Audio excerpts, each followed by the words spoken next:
Operation ಸಿಂಧೂರ ಬಗ್ಗೆ Congress MLA ಅನುಮಾನವನ್ನು ವ್ಯಕ್ತಪಡಿಸಿದರು. ಇದು ದೊಡ್ಡ ಮಟ್ಟದ ಚರ್ಚೆಗೆ ಗ್ರಾಸವಾಗಿದೆ.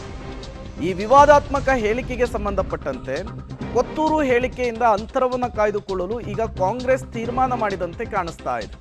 ಕಾಂಗ್ರೆಸ್ ಶಾಸಕ ಕೊತ್ತೂರು ಮಂಜುನಾಥ್ಗೆ ಖಡಕ್ ವಾರ್ನಿಂಗ್ ಕೊಡುವಂತಹ ಕೆಲಸವನ್ನ ಕೈ ನಾಯಕರು ಮಾಡಿದ್ದಾರೆ. ವಿವಾದವನ್ನು ಸರಿಪಡಿಸಿಕೊಳ್ಳುವಂತೆ ಪಕ್ಷದಿಂದ ಎಚ್ಚರಿಕೆಯ ಸಂದೇಶ ರವಾನೆಯಾಗಿದೆ. ತಮ್ಮ ಹೇಳಿಕೆಗೆ ಕ್ಲಾರಿಟಿ ಅಥವಾ ಕ್ಷಮೆ ಕೇಳುವಂತಹ ಸಾಧ್ಯತೆ ಇದೆ ಕೊತ್ತೂರು ಮಂಜುನಾಥ್. ಈ ಸಂಬಂಧ ಕೊತ್ತೂರು ಜೊತೆಗೆ ಡಿಕೆ ಶಿವಕುಮಾರ್ ಚರ್ಚೆಯನ್ನು ಕೂಡ ನಡೆಸ್ತಾರೆ ಅಂತ ಹೇಳಲಾಗ್ತಾ ಇದೆ. ಸಾಕ್ಷಿ ಕೇಳಿದ್ರು, ಅದಾದ ಮೇಲೆ ಹಲವು ವಿಚಾರಗಳನ್ನು ಪ್ರಸ್ತಾಪಿಸಿ ಆಪರೇಷನ್ ಸಿಂಧೂರದ ಬಗ್ಗೆ ಅನುಮಾನವನ್ನು ವ್ಯಕ್ತಪಡಿಸಿದ್ರು. ಇದಕ್ಕೆ ಈಗ ದೊಡ್ಡ ಮಟ್ಟದ ರಾಜಕೀಯ ಜಟಾಪಟಿ ಕೂಡ ಆಗ್ತಾ ಇದೆ. ಕಾಂಗ್ರೆಸ್ ನಾಯಕರು ಕೆಲವರು ಸಮರ್ಥಿಸಿಕೊಳ್ತಾ ಇದ್ರೆ, ಇನ್ನು ಕೆಲವರು ಅಂತರವನ್ನ ಕಾಯ್ದುಕೊಳ್ತಾ ಇದ್ದಾರೆ.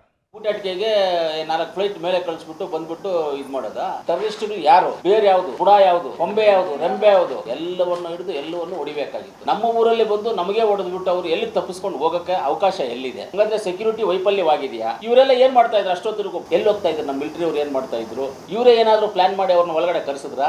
ಆಪರೇಷನ್ ಸಿಂಧೂರಿ ಆಮೇಲೆ ಸೈನಿಕರ ಬಗ್ಗೆ ಹಗುರವಾಗಿ ನಾನು ಯಾವತ್ತೂ ಮಾತಾಡೋದು ಇಲ್ಲ. 5 ಜನ 6 ಜನ ಬಂದು ಏನು ದಾಳಿ ಮಾಡಿ ಮಕ್ಕಳ ಮುಂದೆ, ಹೆಂಡತಿ ಮುಂದೆ ಗಂಡನ್ನ ಶೂಟ್ ಮಾಡಿ ಹೋಗ್ತಾರಲ್ಲ, ಸೈನಿಕರು ಫ್ರೀಯಾಗಿ ಬಿಟ್ಟಿದ್ರೆ ಅವ್ರು ಎಲ್ಲ ಮಾಡಿರೋರ್ರಿ. ಅವರು ಏನು ಬೇಕೋ ಮಾಡಿರೋರು. ಅವ್ರ ಹತ್ರ